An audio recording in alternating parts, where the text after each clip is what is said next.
Hi everyone. This is Ken from China. To introduce some update what happened inside the TFM Trusted Firmware M to follow the update in the specification Firmware Framework M. So let's recall something about the Firmware Framework M. Firmware Framework M is a specification. It's one of the PSA. PSA is the platform security architecture. The PSA specification families to provide a standardized interface and programming environment for their secure applications on our Cortex-M devices. TFM provides a reference implementation of this standard specification, and the feedback for the existing implementation of TFM, which is FFM 1.0 based, shows that there are some challenges if we are adapting their existing implementation on a simpler system.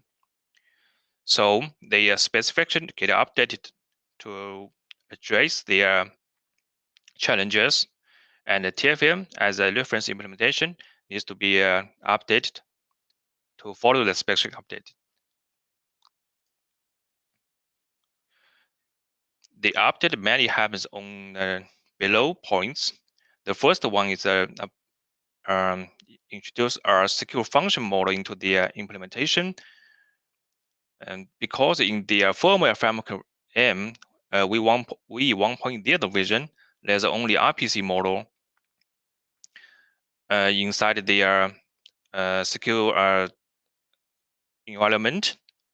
So this involves some overheads for the calling because the RPC, which is their inter-process communication, these are thread coded there, keep pulling for the signals. It is signal driven.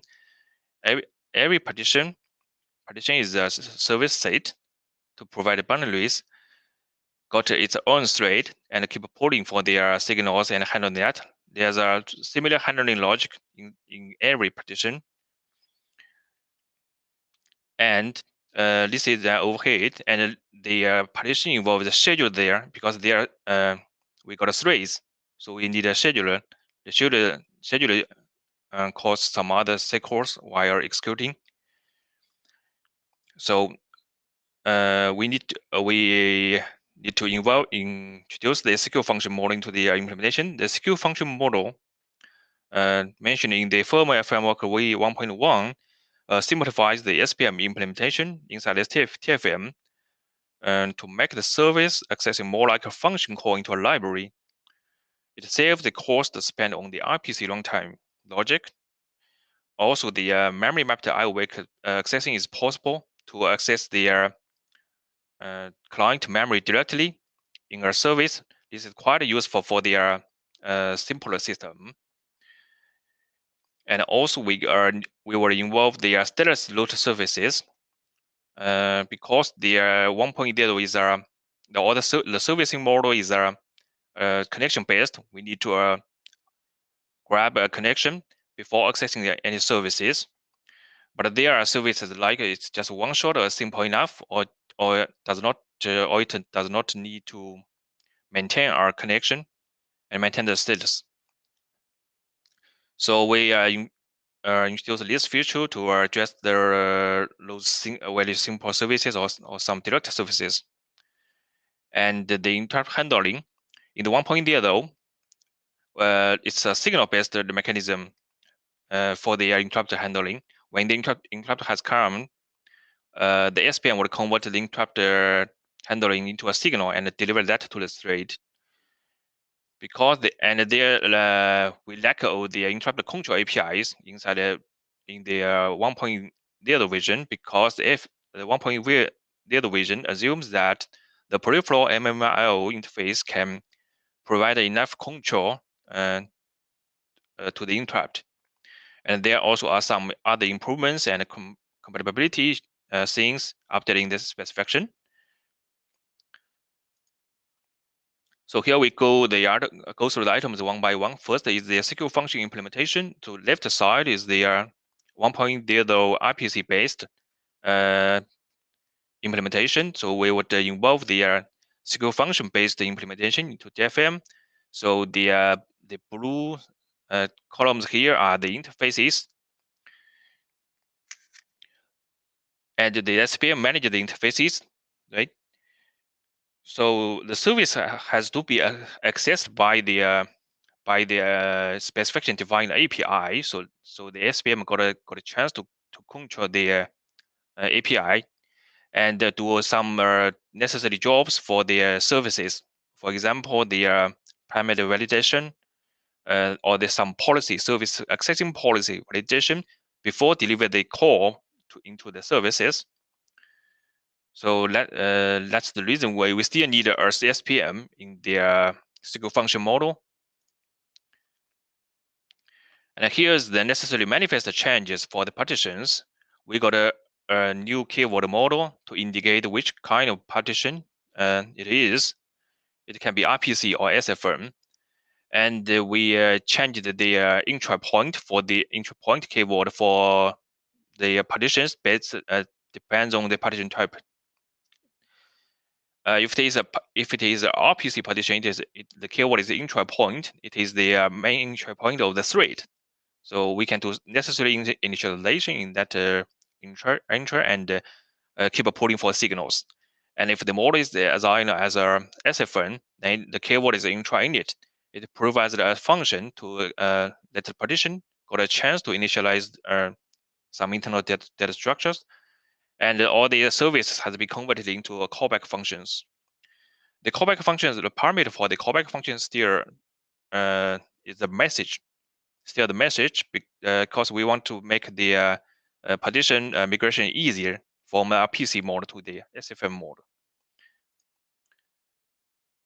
So this page shows the conceptual boundaries and call types. What happen between the clients and the services. So if the target service got its own stack, then with the call need to switch the stack. And if the target service that rely on the caller to provide a stack, which means that there's no boundary between the client and the service, then we just do a plain function call. And if the call needs to cross the security boundary, for example, an unprivileged A root services want to access our privileged P root, means that PSA root of trust services needs to cross the security boundary, and it needs the help of the supervisor call to do that. And after the secure function model is getting involved, a hybrid model is still possible, which means that this system still could support both types of partitions. And here I described them into two main blocks. So this block 1 and block 2 can be provided individually by the implementation. An implementation can just implement the secure function model, so that the whole system would be quite simpler. It is good for the simpler system, and the two is a legacy RPC model implementation. What we have now, yeah. So yeah, the hybrid model provided possibility to let them work together inside the system. Then the memory mapped IO wake, it is an optional feature because it needs to be reviewed before involving into the system, because directly accessing the client memory address may bring some security concerns. So the basic idea is that we provide a mechanism that we can map the client address into the service memory space, so that the service can access the client memory directly without allocating a local buffer, and use PSU write copy the client content into local buffer. So this would save some execution circles on memory movement. So there are some details described in this page, so we can just go through them later offline.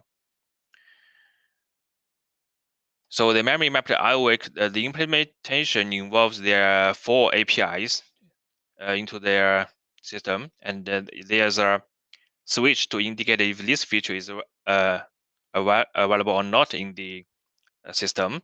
So that partition can decide if it, in the build time to know if it can implement the service based on these APIs. Here's the ideal proposals for the MMM IOQ functionalities. Because, for example, it is not recommended inside our RPC-based partition because RPC, the goal of RPC is provide enough isolation. So it is not recommended in the RPC partition. But for the SFF function, it is a conditionally allowed. If the system is simple enough and it does not have very strong security system features would disturb their security consideration, then it is allowed. Okay, then here comes the another part to simplify the client side. As we mentioned before, there are services that it's quite simple and just one shot, simple enough, and or it does not need to maintain a connection state. It's a certain stateless service. Then it does not need to connect to allocate a handle every time. So on one point there, though, we can do the access list services in two ways. With A is that we save a handle somewhere and access the service with this saved handle every time. The B is we connect the service every time and call into it and then close it. So both method looks not good enough, right? So here, so in the 1.1, we involve the stateless load services. So these services would have a predefined statically defined handle to let the client to access into that. So if you mention a service with a keyword stateless handle, then it will generate a statically defined handle value for the clients in your header file. So the header file, who the client just can access that service with this static handle. The region checking and policy dependency checking for the services would still be performed while the PS core is happening. So no worry about that. The stateless load service handling implementation inside the SPM, it's quite straight. So the connection-based connection handles would be maintained inside a module. We would allocate the memory for that to maintain the connections.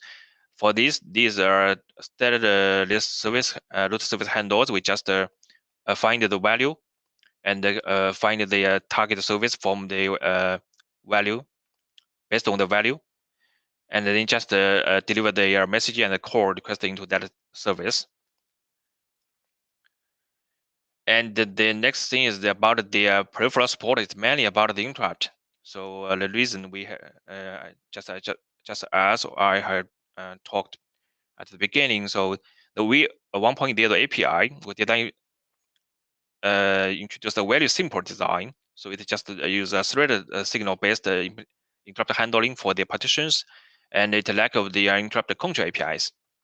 So we in 1.1 we involve two things. So the first thing is that interrupt control APIs. The second thing is that we provide a chance that the script partition could handle the interrupt in a bounded time very quickly, but with limited API calls. This is a diagram. So the most left side is the implementation we have now. In the 1.1 version, we still support this implementation because some partition may just have a very relaxed interrupt handling. It does not care about the bounded time. So it still can wait for the signal to handle interrupt. And yeah, so in 1.1 we provided the interrupt control API. So compared to 1.0, there's several interrupt control API, but this partition still can handle the interrupt with signal. And the middle is the partition has provided a callback interrupt handling functions. So when the interrupt has tracked, the SPM would call into the partition interrupt handling to let the partition handle the interrupt immediately.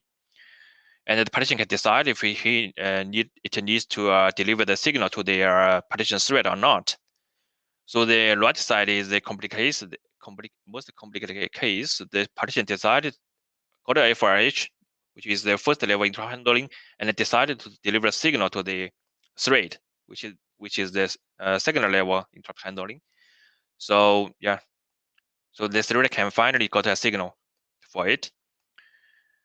Yeah. So when we involve introduce the interrupt into the secure world, then there's one thing need to be discussed is about the secure idling processing and the secure interrupt handling. Because especially on a trust zone based implementation, there would be cases that all their secure execution are waiting for the interrupts. So their execution can be idle. Then it takes time to decide if we need to deliver the execution back to the non-secure world to let them have their chance to execute. So here covers two types of points. The first point is that if an interrupter is handled secure interrupt calm and it preempts a non-secure execution, we just finish the FIH execution and we don't schedule in the secure side because we are not sure what kind of the environment we have implemented in the non-secure side. So we deliver the execution back and let the non-secure side continue to execute. And when all the secure execution are waiting for the interrupts, we got two possibilities to handle the idle status. The first thing is that we call WFI to go into the idle state in some of their caller thread. This is the easiest case, so that the system will be going idle and the system would be wake up again by the interrupts, including the non-secure interrupts. If the non-secure side got some static or something, it can wake the system up and schedule back to its own thread. Another thing is that we provide some callback to let the non-secure side handle the secure idle status to decide where to go. So here is our two function prototype to describe the what the function callback function would like. The non-secure side need to register an idle callback function to the secure world, and the secure world would call them back while all the secure executions are waiting for the interrupts. So ideally, the callback is bound to each non-secure thread if the non-secure side got, for example, got a very strong isolation. Then it needs to bound the callback to each non-secure thread who needs to access the secure services. Yeah, that's the ideal case. So that's the three main points and some other tiny updates here happening inside the 1.1 region specification and the implementation is the revision of the definition root services. We need to update the root service vision if we decided to upgrade the partition or the service into 1.1 compatible. And there are some clarifications of the rules of the PSA root services. Yeah. Now PSA root service, there's no mandatory boundaries between the PSA root service components. But if if the implementation provided one, it is a plus. And we relax the memory access rules for the constant date. In one point there, we required that the read-only date and the code should be isolated, and which is not friendly for their simpler system because they got a limited resource, limited MPU, for example. So here we provide a rule to explain that. We relax their rules. Yeah, and some other tiny things going to be updated, and the PSA and the TFM implementation would cover that. So this is the last page. So the FF 1.1 document update can be found here, and the design. If we want to involve the TFM development and just discuss something about TFM, you can register the mailing list of TFM, or you can join the TFM the technical forum is a bi-weekly meeting online. We can talk something there. Okay. So this is the last page. So thank you.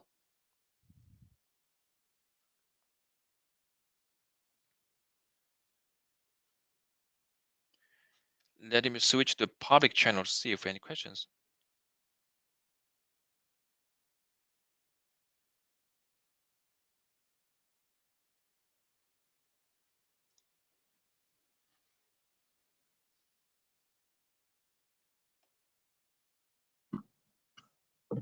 Okay, thank you so much, Ken.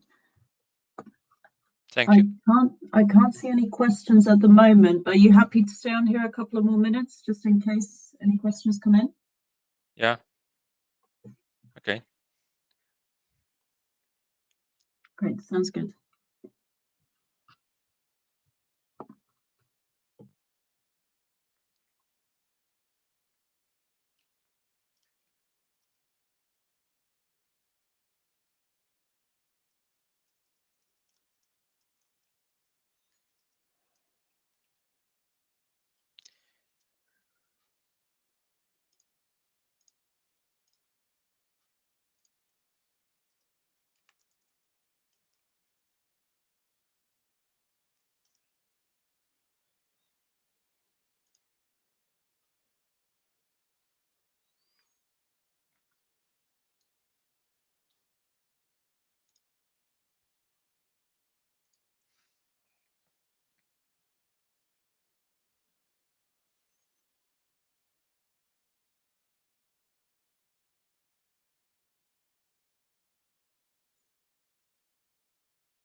Okay, well, in that case, thank you so much, Ken.